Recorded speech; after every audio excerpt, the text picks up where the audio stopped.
All right, today we're diving into a really fascinating molecule that's been getting a ton of buzz for its regenerative power. It's called GHK-Cu, and you can think of it as a built-in repair signal that your body already has. So let's get into it and see what it's all about. You know the feeling, right? It's something we all experience. A cut that would have vanished in a few days when you were a teenager might stick around for weeks now.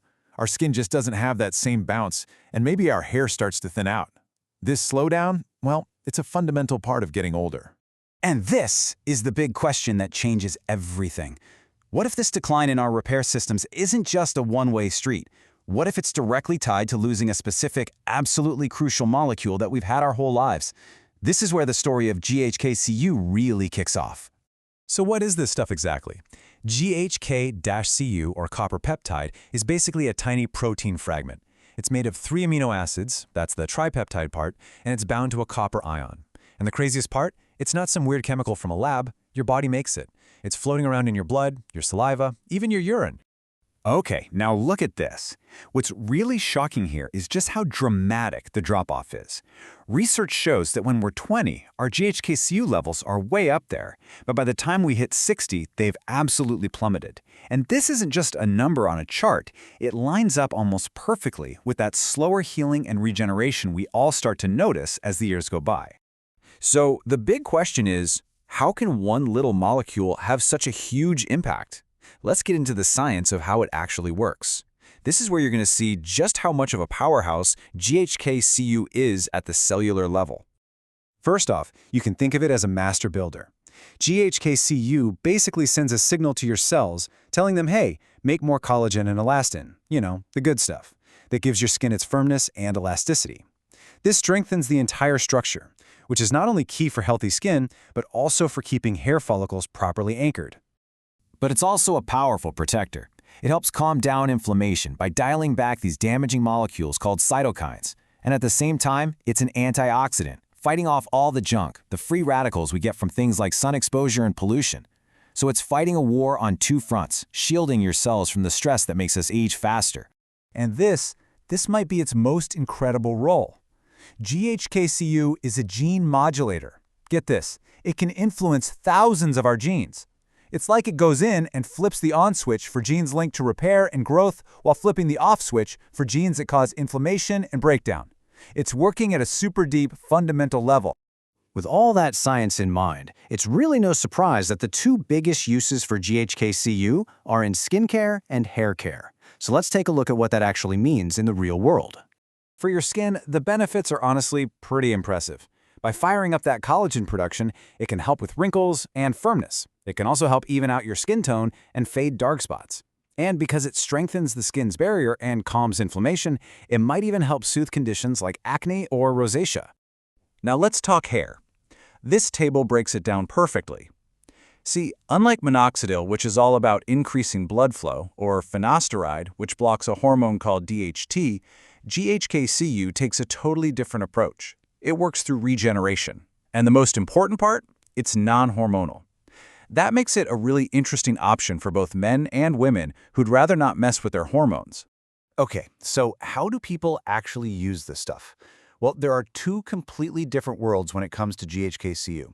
You've got the topical cosmetic products you can just buy, and then there's the much more complex world of injectable protocols that are used for research. Let's break them both down. So, on one side, you've got your topical stuff. This is what you'll find in skincare serums. You put it right on your skin or scalp, and it's designed to work right there, locally. On the other side, you have injectable protocols. This is a whole other level. It's way more involved, mainly for research, and it involves subcutaneous injections for effects that can be body-wide or systemic. And this right here gives you a little peek into what a research protocol might actually look like. As you can see, it's not random. It involves super precise dosing that slowly increases over weeks. This isn't something you do casually. It's a very structured cycle, and again, it's designed for research. And that brings us to a super critical point. This is the kind of disclaimer you'll always see with this stuff. Any injectable peptides are for research use only. They are not for human consumption. This is not medical advice, it's purely for educational purposes. We have to be really clear about that. Okay, now because GHK-Cu is such a powerful signaling molecule, using it the right way is everything. So that brings us to the potential risks and a few really important reality checks that you absolutely need to know before you even think about trying it. Remember how we said GHK-Cu tells the body to break down old, junky tissue before building new, healthy tissue? Well, that process is a delicate dance. It has to be balanced. So what happens when you push that breakdown signal way too hard? Well, you can get something that people have unofficially named the Copper Uglies. And yeah, it's exactly what it sounds like. It's a temporary but pretty alarming reaction where your skin actually starts to look worse. It can get red, kind of rough, lose its glow, and just feel really sensitive. It's the classic sign that you've overdone it. So what's actually happening here? It's a simple two-step problem.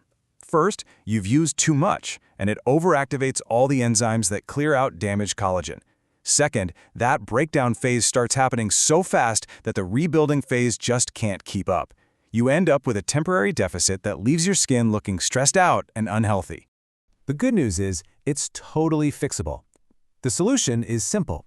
Just hit pause. Stop all your strong active ingredients, not just the copper peptides, but your retinoids, vitamin C, everything.